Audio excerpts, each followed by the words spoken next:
ఈ సైకో జగన్మోహన్ రెడ్డి వచ్చి కొత్త వ్యవస్థను చేస్తాడంట. అంటే ఆయన గుప్పిట్లో పెట్టుకుంటాడు. నాకు ఓటేస్తే నీ భూమి నీ పేరుతో ఉంటుంది, నాకు వాటా ఇస్తే నీ భూమి నీకుంటుంది, నాకు వాటా ఇవ్వకపోతే నీ భూమి నా చేతుల్లో లెక్కలు మారిపోతాయి అనే పరిస్థితికి వచ్చాడు. ఒక్కసారి చదవండి ఈ యాక్ట్ ని. ఏదైనా ఇంత భయంకరమైన యాక్ట్ వచ్చినప్పుడు, ఒక నల్ల చట్టం వచ్చినప్పుడు 10 మందితో చర్చించాలా? నాకే తెలియదు, చూస్తే భయం వేస్తా ఉంది.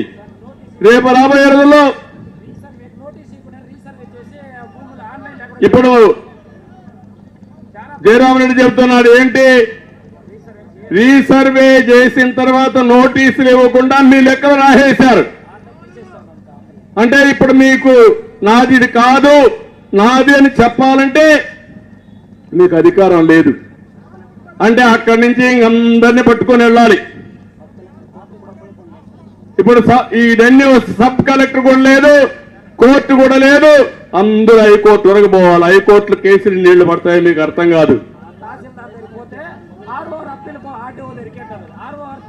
ఆర్ఓఆర్కి తహసీల్దార్ జరిగిపోతే ఆర్డీఓ జరిగిపోవాలి. ఇప్పుడు ఇదైతే ఆర్డీఓ కూడా అధికారం ఉండదు. అంటే నేను ఒకటే చెప్తున్నా, మీరందరూ ఏంది వాళ్ళకు ఒకసారి మైక్ ఇవ్వండి. మైక్ అతనికి. ఇది చాలా భయంకరమైన చట్టం, మీరు గుర్తుపెట్టుకోవాలి. హలో సార్, ఆయనకి సెకండ్ సార్ ప్లీజ్. శాంతిపురం మండలంలో ఎన్టీ రామారావు ఇందిరాగాంధీ ప్రభుత్వం ఇంకా పేరడంగంలో అడంగంలో రెవెన్యూ యాక్ట్ ఉంటుంది. కానీ సీఎం జగన్ లబ్బుదే సార్ పోటీ చేశాడు. వాడు ఎవరు సార్? వాడు సెటిల్మెంట్ అంతా వాళ్ళ రాజారెడ్డిదే. సెటిల్మెంట్ పట్టాదారు పాస్బుక్ పైన మీరుంటే, మా తాత రామారావు సార్ ఉండే, ఇందిరాగాంధీ ఉండే, సీఎం ఇలా ఫోటో. ఈడెవరు సార్? పెద్దరెడ్డి గారు ఎవడు? జగన్ లబ్బుదే. తమ్ముడు చెప్పాడు, ఆయన ఫోటో వేసుకుంటున్నాడు. ఏంటి నాకు అర్థం కాదు.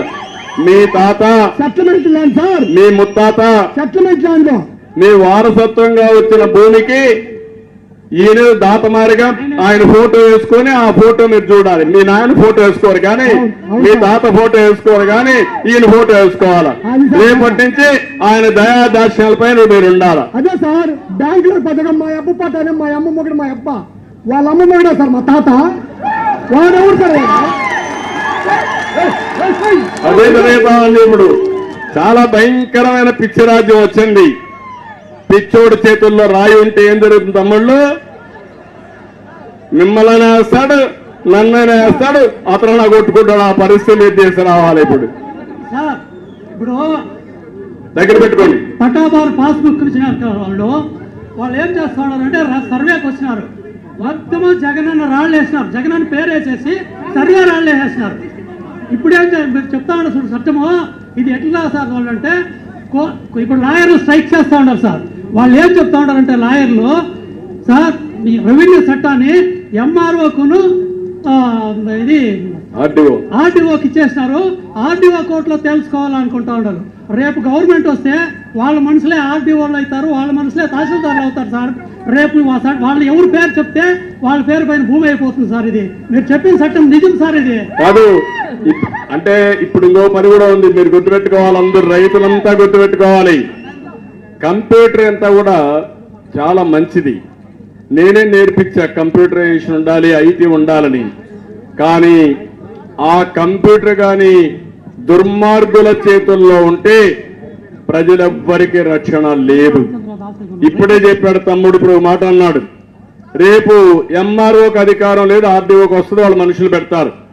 వాడకు కూడా కాదు, ఆడి నుంచి అప్పీలుకు పోవాలంటే కొత్త వ్యవస్థ తీసుకొచ్చి వాళ్ళు అనుకున్న వ్యక్తుల్ని ప్రైవేట్ వ్యక్తుల్ని పెడతారు.